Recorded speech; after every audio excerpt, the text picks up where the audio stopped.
आप सभी लोगों का मेरे YouTube चैनल पर बहुत बहुत स्वागत है। The path will open through perspective, इसके बारे में आपके सामने विचार रखा जाएगा और प्रयास किया जाएगा कि अस्तित्ववाद से संबंधित ये जो वीडियो है, दर्शन शास्त्र के तहत फिलॉसफी के अंतर्गत इसके अलग अलग जो पहलू हैं वो आपके सामने रखे जाएं, यानी दृष्टिकोण से हमारा मार्ग खुलेगा। तो सबसे पहले ये समझ लेना चाहिए कि दृष्टिकोण जो होता है हमारा देखने समझने का, जो भी हमारी परिस्थितियां हैं, जो भी परिस्थिति है हम जिसमें चल रहे हैं, जी रहे हैं, जो चुनौतियां आ रही हैं, हमारे जीवन की जो भी समस्याएं हैं या किसी भी चीज़ को देखने का हमारा जो नज़रिया होता है, तो दृष्टिकोण ऐसी कोई चीज़ नहीं है जो कि बहुत सरल हो, यानी हम किसी भी चीज़ के स्वरूप को जान लें, समझ लें। अगर इतना आसान होता तो फिर दृष्टिकोण के बारे में अलग अलग तरह के विचार देखने को नहीं मिलते हैं। सामान्य तौर पर हम किसी भी चीज़ को देखते हैं या हमारे पास जितना ज्ञान होता है, अक्सर ऐसा कहा जाता है जब ज्ञान विस्तृत हो जाता है, ज़्यादा हम नॉलेज को एक्वायर कर लेते हैं, तब किसी चीज़ को देखते हैं। वो चीज़ इतनी कॉम्प्लेक्स नज़र नहीं आती है, जटिल नज़र नहीं आती है। लेकिन हमारे पास जब ज्ञान नहीं होता है तो वही चीज़ हमको बहुत भारी लगने लगती है। कहने का अर्थ ये है कि कोई भी समस्या हमारे लिए चुनौती तब प्रस्तुत करेगी जब हमारा जो देखने समझने का दृष्टिकोण है वो बहुत व्यापक नहीं होगा। कहने का अर्थ ये है, या तो हम फिर एनालिसिस करते चले जाएं, उसका खुलासा करते चले जाएं, अपनी समस्याओं का जो भी समस्या है उसका खुलासा करते चले जाएं, उससे रिलेटेड जो फैक्टर हैं उनको हम ओपन करते चले जाएं, फिर उससे और जा कर के हम उसका एनालिसिस करें, उसका और खुलासा करें, तब जा कर के कह सकते हैं पूरी पिक्चर क्लियर हो सकती है। लेकिन ये जो खुलासा करने का, एनालिसिस करने का, विश्लेषण करने का जो तरीका है, ये इतना आसान तो सबके लिए है नहीं है। इसलिए यहाँ पर ये विचार प्रस्तुत किया जा रहा है, मत दिया जा रहा है कि हम कैसे किसी भी विषय पर अपना दृष्टिकोण रख सकते हैं। पहले तो हमें रखना समझना पड़ेगा कि हम कैसे रखें, उसका एक प्रॉपर वे है, दर्शन शास्त्र में बताया गया है। तो सबसे पहली चीज़ क्या है कि हम थोड़ा सा परिभाषा देख लेते हैं कि दृष्टिकोण के बारे में क्या बात दिखाई पड़ती है। तो बताया गया है कि दृष्टिकोण जो है वो व्यक्ति की वो मानसिक स्थिति या सोचने का तरीका है, यानी एक मानसिक स्थिति है ये, या सोचने का तरीका है, क्योंकि सोचते तो हम ही हैं, किसी भी चीज़ के बारे में हम विचार करते हैं, सोचने का लगातार क्रम चलता रहता है। तो ऐसे में सोचने का तरीका है जिससे वह जीवन, यानी जो हमारा जीवन है या किसी के बारे में घटनाओं और परिस्थितियों को देखता और समझता है। यानी दृष्टिकोण के माध्यम से हम जीवन, अपने जीवन से या किसी के जीवन के बारे में, घटनाओं के बारे में, हमारे अपने जीवन से रिलेटेड कोई घटना हो या समाज में कोई घटना घट रही है या किसी हमारे रिलेटिव की जान पहचान के किसी इंसान के साथ, किसी व्यक्ति के साथ कोई घटना घट रही है, तो उसको हम देखेंगे, समझेंगे, और या अपनी परिस्थिति या समाज की परिस्थिति या किसी इंसान की परिस्थितियों के बारे में या परिस्थिति के बारे में हम देखते और समझते हैं। तो पता ये लगा कि दृष्टिकोण के अंतर्गत से हम अपनी ही समस्याओं के बारे में चिंतन नहीं करते हैं, नहीं सोचते हैं, बल्कि समाज के अंदर जो घटनाएं घट रही हैं उसमें राजनीतिक कारणों के आधार पर कौन सी घटना घट रही है, सामाजिक जो एक परंपरा चली आ रही है, हम कहते हैं कि अतीत से लेकर के वर्तमान तक बहुत सारे ऐसे सामाजिक विचार हैं, उसमें परिवर्तन भी होता रहता है, नवीनता भी रहती है और परंपरागत विचार भी चलते रहते हैं। तो जो भी समाज में परिवर्तन हो रहे हैं वो सामाजिक घटनाओं से या समाजशास्त्र से कितना प्रेरित है, इसको भी देखने का दृष्टिकोण हमारे अंदर होना चाहिए।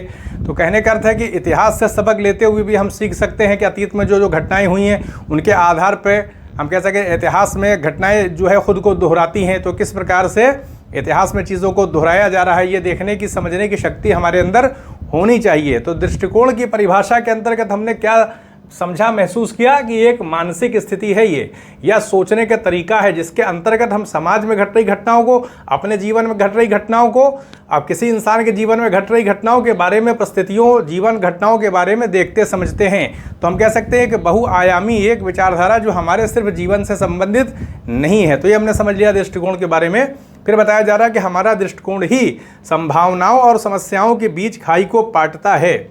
कहने का अर्थ ये है कि संभावनाओं के बारे में ये है कि कोई भी घटना जो हमारे जीवन से संबंधित अगर है तो हम ये देख सकते हैं कि ये जो भी समस्या हमारे जीवन में चल रही है तो उसके पीछे के कारणों पर ध्यान देना पड़ेगा। कहने का अर्थ ये है कि जैसे हमको स्टेशन जाना है तो हम किसी न किसी साधन से जाएंगे, अगर कोई साधन नहीं है तो हम पैर के ज़रिए जाएंगे, चल करके जाएंगे, अपने शरीर के माध्यम से वहाँ पहुँचेंगे, और अगर हमको हमारे पास कार है या बाइक है, किसी कोई भी चीज़ है तो उसके ज़रिए हम चले जाएंगे। तो कहने का अर्थ है कि कोई भी घटना जब घटेगी हमारे जीवन में या समाज के अंदर या किसी इंसान की ज़िंदगी में कोई घटना घट रही है तो घटने के पीछे क्या है, दो चीज़ें आती हैं। एक तो घटना घटती है और एक किसी न किसी माध्यम से घटती है। तो इसलिए हमें माध्यम को पहचानना चाहिए। नाव के ज़रिए हम नदी पार कर रहे हैं, नाव में छेद हो गया, नाव डूब जाएगी तो हमारा जीवन भी जा सकता है। तो साधन पर दृष्टिपात रखना चाहिए, उस पर नज़र रखनी चाहिए कि कोई भी समस्या किस साधन के साथ प्रस्तुत हो रही है। तो अगर हम उस साधन को रोक देते हैं, जैसे अगर पाइप के अंदर जैसे डीजल की या पेट्रोल की पाइपलाइन बिछाई जाती है, उसमें छेद हो जाता है तो वहाँ से लीकेज होने लगेगा, तेल निकलने लगेगा, रिसाव हो जाएगा, तो उसको ठीक कर दिया जाएगा तो तेल का रिसाव कम हो जाएगा। तो वहाँ पर जो विकट स्थिति पैदा हुई है, तेल का रिसाव हुआ, वो किसके वजह से हो गया, उस पाइप में लीक हो के मतलब छेद की वजह से ऐसा हो गया। लेकिन उसको ठीक कर दिया जाए तो वो समस्या ठीक हो जाएगी। कहने का अर्थ है कि साधन के वजह से भी बहुत सारी समस्याएँ क्या हो जाती हैं, पैदा हो जाती हैं। तो हमें अपने जीवन में साधनों पर भी जो है निगाह रखनी चाहिए कि क्या किसी फैक्टर की वजह से, किसी कारक के वजह से कोई समस्या तो पैदा नहीं हो रही है। तो अगर उसको हम ठीक कर देंगे तो समस्या हमारी समाप्त हो जाएगी। तो इसलिए समझें कि हमारा दृष्टिकोण ही संभावनाओं और समस्याओं के बीच की खाई को पाटता है। अगर जो समस्या है तो उसके अगर वो साधनगत है तो उसको हम ठीक कर लेंगे और संभावनाओं के बारे में देखेंगे, विचार करेंगे। कभी कभी कोई चीज़ नकारात्मक रूप में प्रस्तुत हो जाती है, लेकिन हम अगर उसका खुलासा करने लगें और पक्ष विपक्ष के आधार पर बहुत सारी बातें उस पर विचार करने लगे, थोड़ा ठंडे जहन से बैठ करके सोचें और पक्ष और विपक्ष के बारे में खुलासा करते चले जाएं। एक चीज़ का हमने खुलासा किया, फिर उसके आधार पर उससे अटैच बहुत सारे विचार होते हैं, उनको हमने ट्रीट किया, फिर और विचारों को ओपन किया। इस तरह से सारी बातें निकल के सामने आ जाती हैं। तो बहुत सारी संभावनाएँ हमारे सामने आ जाएंगी दृष्टिकोण के माध्यम से। उससे क्या होगा कि जो समस्या की गंभीरता है तो जो पॉजिटिविटी होगी उसमें, सकारात्मकता है, उसको हम ले लें और नकारात्मक चीज़ों को छोड़ दें हम। तो इससे क्या होगा कि जो समस्या की गंभीरता है वो कम हो जाएगी हमारे दृष्टिकोण से। इसलिए हमारा दृष्टिकोण हमारे लिए क्या हो जाता है, हेल्पफुल हो जाता है। वो हमारी समस्याओं को सीमित कर देगा सकारात्मकता के वजह से। तो ये हमने देख लिया कि इसीलिए संभावनाओं की बात आ रही है कि हमारा दृष्टिकोण ही संभावनाओं का मतलब क्या है कि ऐसा भी भविष्य में हो सकता है, हम सकारात्मक ही होकर के सोचें। अब जैसे अगर आईएएस की तैयारी की जा रही है तो अधिकतर ये विचार मन में चलता रहता है, कल्पना चलती रहती है कि पता नहीं होगा कि नहीं होगा।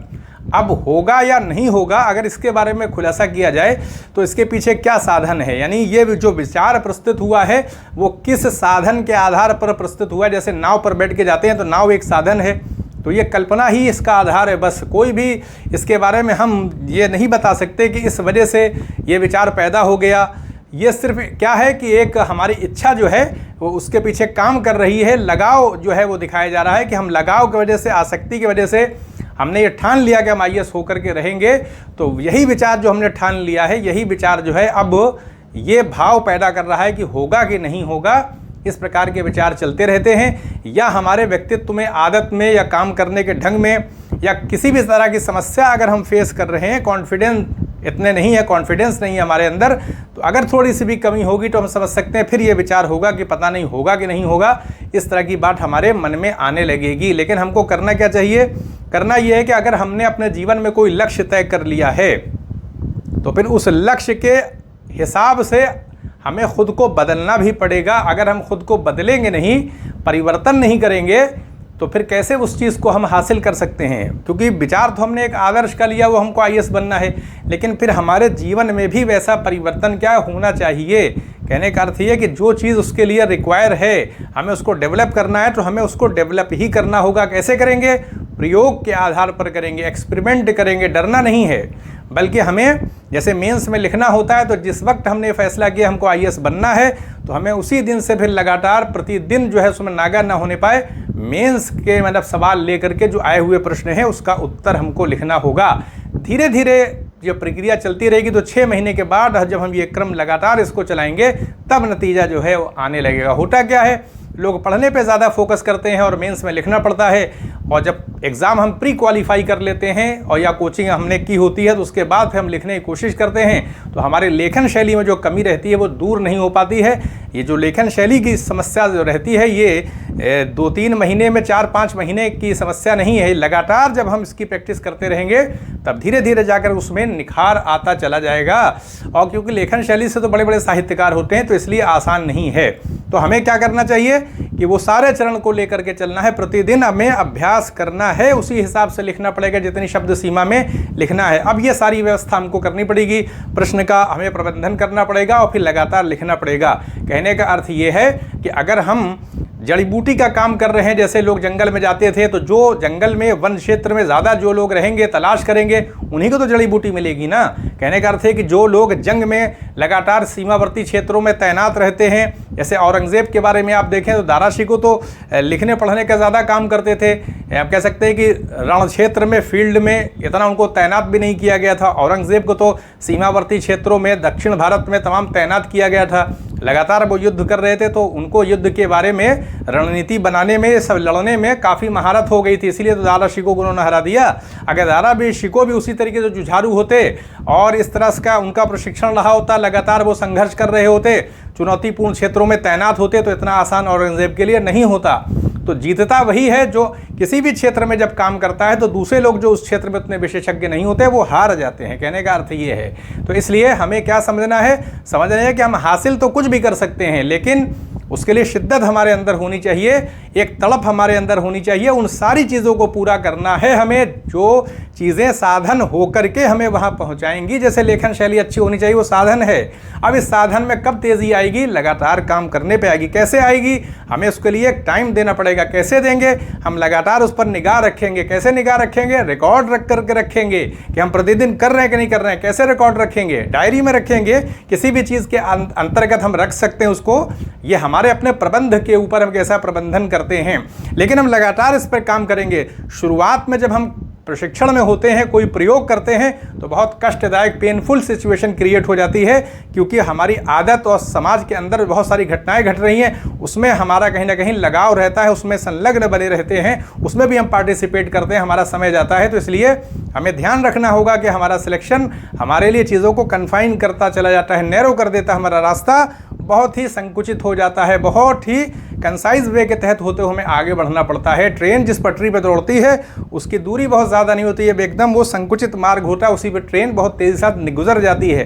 तो हमें भी अपनी लाइफ के अंदर क्या करना पड़ेगा? देखना पड़ेगा कि अगर हमने चुना है तो हमारा दृष्टिकोण कैसा होना चाहिए कि सारी समस्याओं को, बाकी हमारे जितने भी हम कह सकते हैं कि व्यवहारगत मामले समाज के हैं, उसको सीमित करना पड़ेगा और कन्फाइन करते हुए अपने ऊपर, यानी अपनी समस्याओं को, अपनी शक्ति को हम देखें कि क्या कमी है हमारे अंदर, कैसे कर सकते हैं। तो उसको जब हम वर्क उस पर करने लगेंगे, धीरे धीरे क्या होगा कि हम देखें कि सुंदरता उसमें कैसे आ रही है। वो चीज़ जो हमने लिखी वो हमको खुद अपील कर रही है कि नहीं कर रही है। और किसी भी चीज़ को प्रस्तुत करने का बहुत ही अलग अलग ढंग होता है। वो ढंग जो सबसे अच्छा वाला है वो जल्दी नहीं आएगा, वो जल्दी खुद को प्रकट नहीं करेगा, क्योंकि सुंदरता जो होती है जल्दी जाहिर नहीं होती है। लेकिन जो तपस्वी होते हैं, प्रेमी होते हैं, उनके सामने वो प्रकट हो जाती है, वो अपना पर्दा हटा देती है।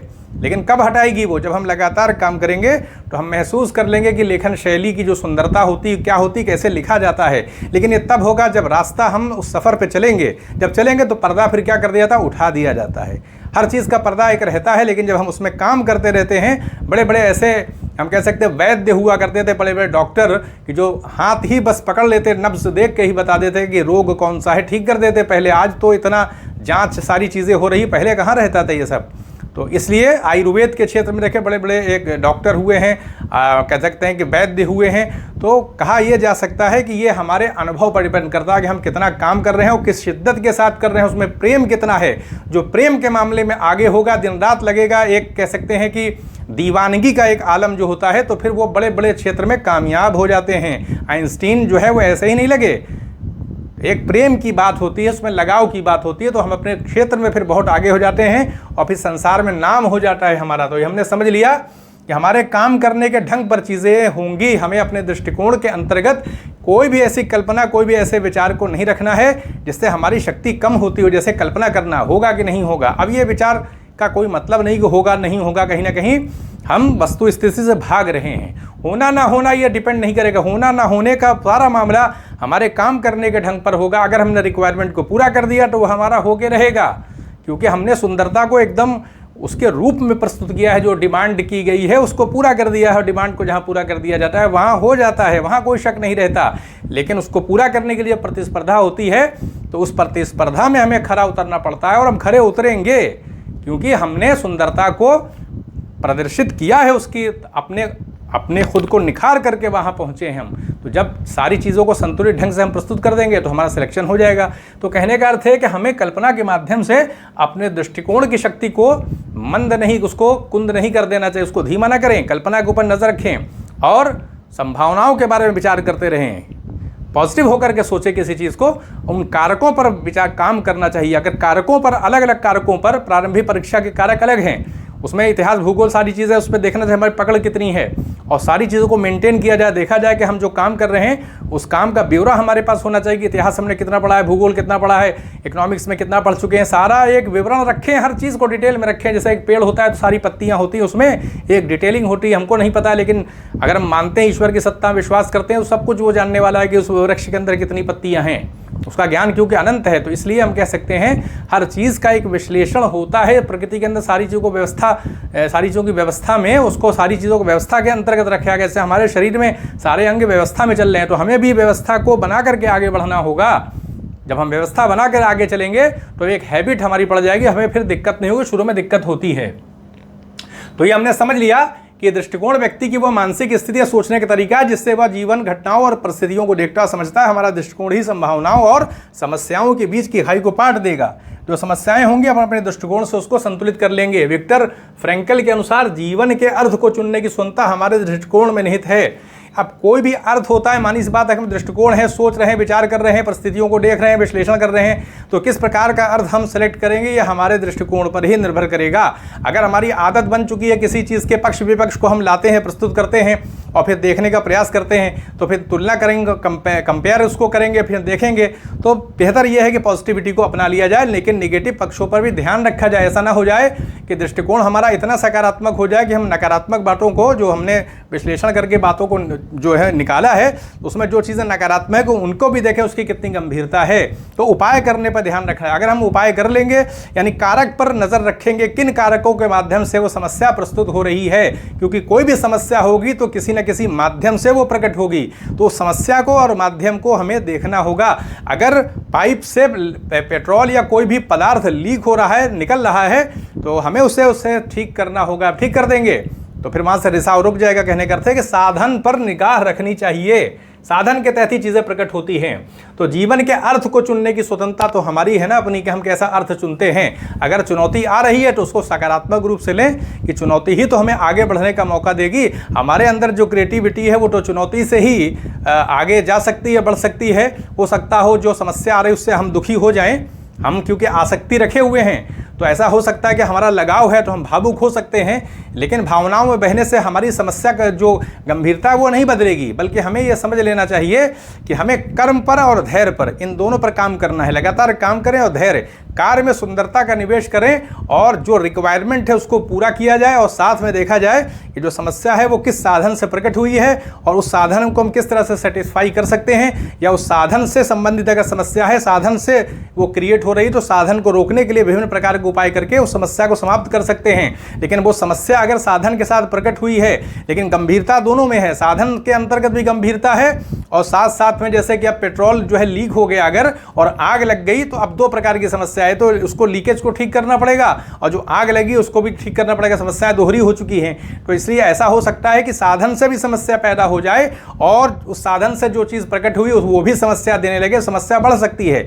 लेकिन हम उसका भी समाधान कर सकते हैं, उस आग को भी बुझाया जा सकता है और पाइपलाइन को भी ठीक किया जा सकता है। तो इसलिए हमें जो है घबराना नहीं है, बल्कि हमें यह देखना पड़ेगा कि जो अर्थ हम चुनेंगे वो हमारी स्वतंत्रता पर है, हम पूरी तरह से स्वतंत्र हैं, जिस प्रकार का अर्थ चाहे चुन लें। बस ध्यान रखना चाहिए कि आसक्ति, लालसा, इन सारी चीज़ों से हम हटना होगा।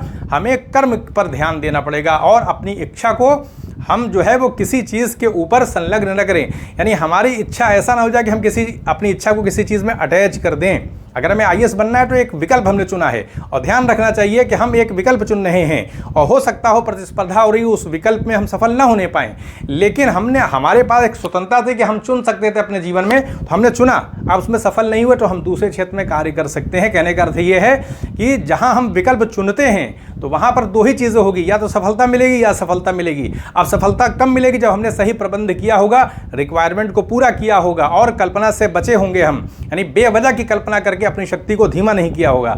तो हम अगर कर्म करेंगे और सुंदरता का निवेश करेंगे, जो चीज़ें रिक्वायर है उसके लिए हम लगातार उसी दिन से काम करेंगे, स्किप नहीं करेंगे चीज़ों को, सारे पहलू को लेकर चलेंगे, तो उसमें सफलता की संभावना बढ़ जाएगी हमारी। यानी लगातार हम मुख्य परीक्षा भी लिखेंगे, अब चाहे एग्जाम 1 साल के बाद होना है, 2 साल के बाद होना है, हम अगर IAS में बैठने का विचार कर रहे हैं तो मुख्य परीक्षा का सामना करना पड़ेगा, जो सबसे ज़्यादा चुनौतीपूर्ण है समस्या। उसके लिए हमें निरंतर लगातार काम करना होगा जब तक कि हमारा सिलेक्शन नहीं हो जाता है। अगर हम गैप करेंगे, स्किप कर देंगे, तो चीज़ें आगे फिर क्या होगा, हमारे अंदर वो निखार पैदा नहीं होगा। लेखन शैली की जो सुंदरता है उसका पर्दा जो है वो कभी हटेगा नहीं, यानी हम देख नहीं पाएंगे। देखेगा कौन? जो तपस्वी होते हैं, वो जब चढ़ते हैं पहाड़ों पर तो फिर वहाँ पर पहुँच करके वो सारा नज़ारा देख लेते हैं। तो ये हमारे प्रयास पर होगा, हमें लगातार मेहनत करना है।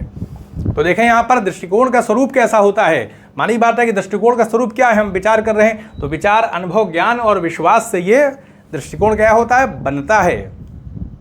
तो ये हमने देख लिया कि ये विचार पर भी टिका होता है, अनुभव पर भी है, ज्ञान पर भी है, विश्वास से बनता है। हम लगातार ज्ञान प्राप्त करते चले जा रहे हैं तो ज्ञान के माध्यम से हमारा दृष्टिकोण क्या होगा, बदल जाएगा। जो समस्या हमें बड़ी गंभीर लग रही थी, बाद में हमको लगता है अरे ये तो समस्या उतनी गंभीर नहीं थी, पहले तो बड़ी ये डरावनी लग रही थी। तो ज्ञान जो हमें लगातार अर्जित करते रहना चाहिए ताकि हम नए नए विचार जो है, नए नए तरीक़ों को ईजाद कर सकें, हमारे अंदर नई नई सोच पैदा हो सके और हम अपनी समस्याओं का सही ट्रीटमेंट कर सकें। तो ज्ञान का विस्तार करते रहें। विश्वास जो है उससे भी हमारा दृष्टिकोण बनता है। अगर किसी चीज़ के बारे में हमारा विश्वास है तो फिर वैसा ही हम कर्म भी करने लगते हैं। अब देखें यहाँ पर गतिशीलता की बात आती है कि दृष्टिकोण स्थिर नहीं होता, यह समय, अनुभव और ज्ञान के साथ बदलता रहता है। ज्ञान हमारा कम है, बढ़ गया, दृष्टिकोण भी हमारा बदल जाएगा। इसी तरीके से समय, अनुभव और ज्ञान के साथ बदलता रहता है। समय के साथ चीज़ें बदल जाती हैं। जो विचार प्राचीन काल में, मध्यकाल में जैसे थे, आज वैसे नहीं। आज नए नए विचार, नए नए संस्कार, नई नई बातें जो है प्रकट हो रही हैं। इसलिए जीवन से संबंधित जो भी चीज़ें हैं वो समय के साथ विभिन्न प्रकार की संस्कृतियों के समावेश की वजह से चीज़ें बदलती रहती हैं, आविष्कार होते रहते हैं। अब लगातार चीज़ें जो हैं बहुत तेज़ी के साथ आगे बढ़ रही हैं। तो ऐसे में हम कह सकते हैं कि परिवर्तनशीलता दृष्टिकोण में दिखाई पड़ती है, क्योंकि विचार बदल जाते हैं, नए नए आविष्कार होते रहते हैं, नई नई चीज़ें आती रहती हैं। व्यक्तिपरकता, सब्जेक्टिविटी होती है। हर व्यक्ति का दृष्टिकोण अलग अलग होता है, क्योंकि हर किसी का अनुभव और सोच अलग होती है। तो हमें ध्यान रखना चाहिए कौन कैसा रिएक्ट कर रहा है किसी समस्या के बारे में, कौन किस ढंग से सोचना है। तो हम ये ना सोचें कि सामने वाले इंसान को वैसा नहीं सोचना चाहिए, वैसा ही सोचा जाएगा, क्योंकि हर इंसान के पास अपने संस्कार का, अपने दृष्टिकोण की एक शक्ति है। इस आधार पर वैसा सोचा जा रहा है। हाँ, हम अपना विचार रख सकते हैं कि आप इस ढंग से भी इस समस्या को देख सकते थे, लेकिन आपने ऐसा नहीं किया। अगर आप बेहतर था कि इस बारे में इस तरह से सोचते, हम किसी को सुझाव इस तरह से दे सकते हैं। उसमें बल नहीं होना चाहिए, प्रेशर ना क्रिएट करें, अपनी बात कह देना चाहिए। सामने वाले के ऊपर उसको अडॉप्ट करते किया जाता है कि नहीं किया जाता है। कहने का अर्थ ये है कि संसार में अगर हम जी रहे हैं तो हमें ये समझ लेना चाहिए कि हर का रिएक्शन अलग अलग हो सकता है, हर की समझ अलग अलग हो सकती है। हम आसानी के साथ उसको ऐसे बदल नहीं सकते हैं, बल्कि अपना सुझाव दे सकते हैं। तो इसलिए जब हम ये समझ लेंगे, इससे क्या होगा कि हम किसी भी समस्या का सामना कर सकते हैं। किसी के रिएक्शन को अगर वो बैड है तो उसको भी हम पेशेंस के साथ क्या होगा, उसको हम थाम लेंगे, हमें बुरा नहीं लगेगा। कहने का मतलब ये कि जीवन में जो बुरा लगने का पक्ष होता है उसको भी क्या होगा, हम कहीं ना कहीं मिनिमाइज़ कर देंगे, कम से कम कर देंगे, क्योंकि हमने समझ लिया है कि सबका अपना अपना दृष्टिकोण है, रिएक्शन का मामला है। तो ऐसे में हम जो है अपने अंदर धैर्य को रख सकते हैं। तो ये समझ लेना चाहिए। इसलिए आप देखें यहाँ कि सकारात्मक दृष्टिकोण विकास का मार्ग खोलेगा और नकारात्मक दृष्टिकोण बाधाओं को जन्म देगा। सीधी बात है, अगर कोई नकारात्मक चीज़ पैदा हो गई, हमने उसमें पॉजिटिविटी के साथ सोच लिया, सकारात्मक पहलू निकाल लिया, तो वही जो चीज़ हमारे लिए बहुत कठिन लग रही थी, हमें समस्या, हमें डर पैदा कर रही थी, तो उसको हमने अपनी सोच से क्या कर दिया, रिड्यूस कर दिया। तो अगर पॉजिटिव हमारी सोच होगी, सकारात्मक सोच होगी, तो किसी भी समस्या का हम सामना कर सकते हैं। और अगर कोई चीज़ नकारात्मक है, हम उसको नकारात्मक पहलू से सोच रहे हैं, तो हमारे अंदर भय पैदा करेगी। कहने का अर्थ ही है। तो ये हमारे अपने सोचने पर, दृष्टिकोण पर निर्भर करेगा। अब यहाँ देखिए, मार्कस ऑरियलिस कहते हैं कि हमारी प्रतिक्रियाएं हमारे नियंत्रण में हैं। दृष्टिकोण बदलने से चुनौतियां अवसर बन सकती हैं। कहने का मतलब है कि हम किस प्रकार की प्रतिक्रिया करते हैं तो हमारे ऊपर है ना।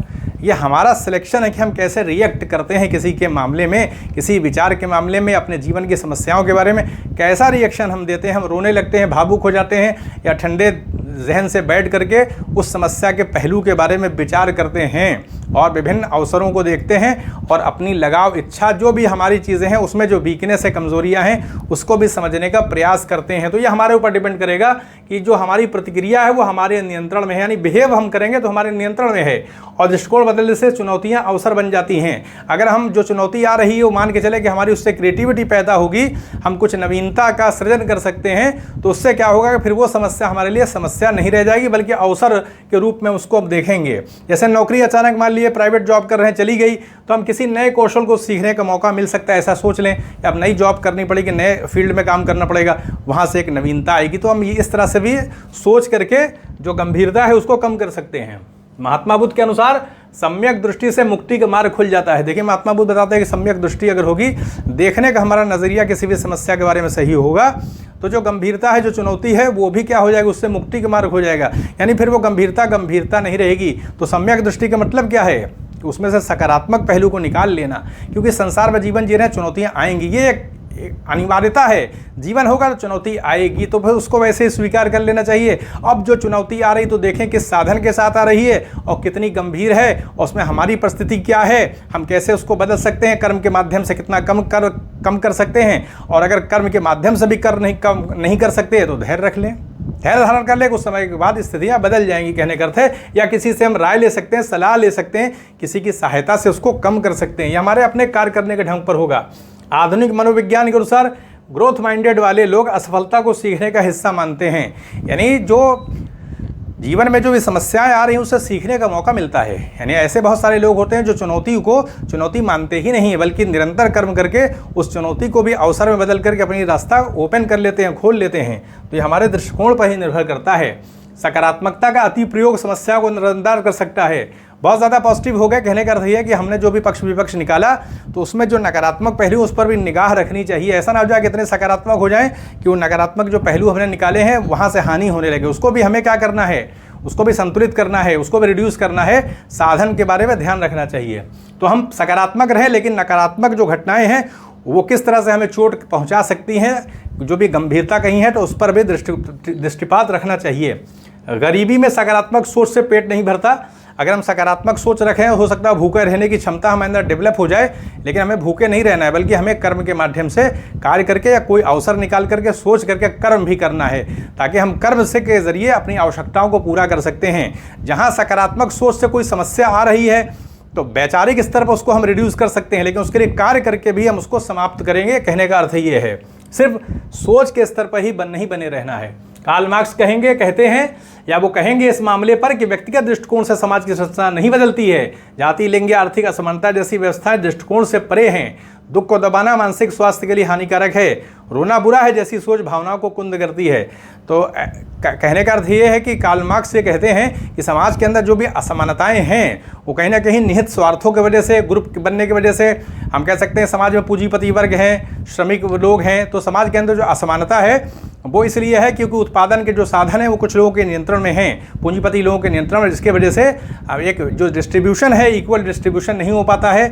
संपदा का जो वितरण हो रहा है, जो भी आय सृजित की जा रही है, आय में से बड़ा हिस्सा पूंजीपति वर्ग के हाथ में चला जा रहा है, और जो लोग वर्कर हैं, काम करते हैं, उनको उतना न तो सैलरी मिल पाती, तनख्वाह नहीं मिल पाती, जिसकी वजह से असमानता पैदा हो जाती है। दृष्टिकोणगत नहीं है, लेकिन कहीं ना कहीं दृष्टिकोणगत ही है। जो पूंजीपति है, अगर वो सोच लें कि हमारे पास जो धन संपदा आ रही है उसमें कहीं ना कहीं जो काम करने वाले एम्प्लॉई हैं उनका भी बहुत बड़ा हिस्सा है, तो बढ़ा सकते हैं, तनख्वाह बढ़ाई जा सकती है। दृष्टिकोण से सारी चीज़ें जुड़ी होती हैं, लेकिन ये कहा जाता है कि कहीं समूह बना करके एक शक्ति के माध्यम से, आंदोलन के माध्यम से, जैसे पहले आंदोलन होते रहे तो पूंजीपति लोगों को दबाया जाता है, उनको जो असंगत कर्म कर रहे हैं उसको रोक करके हम कहते हैं इक्वल डिस्ट्रीब्यूशन की तरफ बढ़ने के लिए प्रयास किया जाता है, सत्याग्रह जैसे किया जा रहा है। तो ये कार्ल मार्क्स कहते हैं समाज के अंदर कुछ ऐसे लोग होते हैं जिनके ऊपर किसी चीज़ का कोई असर नहीं पड़ता है, उनको आंदोलन के माध्यम से या समूह बना करके, और हम कह सकते हैं कि जैसे सत्याग्रह महात्मा गांधी ने किया था, इसके माध्यम से सामाजिक दबाव का प्रयोग करके उनकी मानसिकता को हम बदल सकते हैं। ऐसे वो अपना दृष्टिकोण बदलते नहीं हैं। तो इसीलिए आधार बताया कि जो लिंग या आर्थिक असमानता जैसी व्यवस्थाएं दृष्टिकोण से पड़े हैं, हम स्त्री पुरुष समझ रहे हैं, तो ये कहीं ना कहीं समाज के अंदर जो ये जड़ता आ गई है, एक विचार पैदा हो गया है कि श्रेष्ठता की बात स्त्री को कहीं ना कहीं हीन रूप से बहुत सारे समाजों में देखा जाता है, तो ये कहाँ से चीज़ डेवलप हो गई है? ये एक समाज की सच्चाई है, लेकिन कहीं ना कहीं दृष्टिकोण से भी जुड़ी हुई है। इसलिए ज्ञान के आधार पर बहुत सारी चीज़ें अब कम होती चली जा रही हैं। जैसे जैसे ज्ञान का विस्तार हो रहा है, उसी हिसाब से देखेंगे महिलाओं की भागीदारी भी बढ़ती जा रही है और समाज में परिवर्तन हो रहा है। तो इस तरह से हमने ये देख लिया कि दुख जो होता है वो मानसिक स्वास्थ्य के लिए हानिकारक है, यानी दुख को दबाना मानसिक स्वास्थ्य के लिए हानिकारक बताया जाता है। यानी अगर भावनाएं इतनी ज़्यादा हमें पीड़ित कर रही हैं तो हम अगर आंसू भी गिरा देते हैं, रो भी लेते हैं, उससे हल्कापन आ जाता है। कहने का अर्थ ये है कि बहुत एक्सट्रीम में जाने की ज़रूरत नहीं है, हमें जो है प्राकृतिक रूप से भी अपना एक रिएक्शन देना चाहिए। अगर बहुत दबाव है, ऐसी सिचुएशन है कि तो ऐसे में हम रो देते हैं, तो उस रोना भी हमारे लिए कहीं ना कहीं समस्या को कम कर देता है, कहीं ना कहीं हम हल्के हो जाते हैं। तो कहने का अर्थ ये है कि दृष्टिकोण का जो मामला है वो इतना सरल नहीं है, बल्कि इसमें बहुत सारे पहलू शामिल हैं। इसमें हमारे प्रयास की भी सार्थकता है कि हम कितना प्रयास कर ले जाते हैं, कितना खुलासा कर ले जाते हैं, और समस्याओं को कितना हम ऑब्जेक्टिविटी के साथ उसको देख ले जाते हैं। ये हमारे ऊपर डिपेंड करेगा, क्योंकि जैसा हमारा सिलेक्शन होगा वैसा ही परिणाम या नतीजा हमारे लिए उपलब्ध होगा। तो यहीं पर अनुमति दें, चैनल को सब्सक्राइब भी करें, शेयर भी करें। आप सभी लोगों का बहुत बहुत धन्यवाद।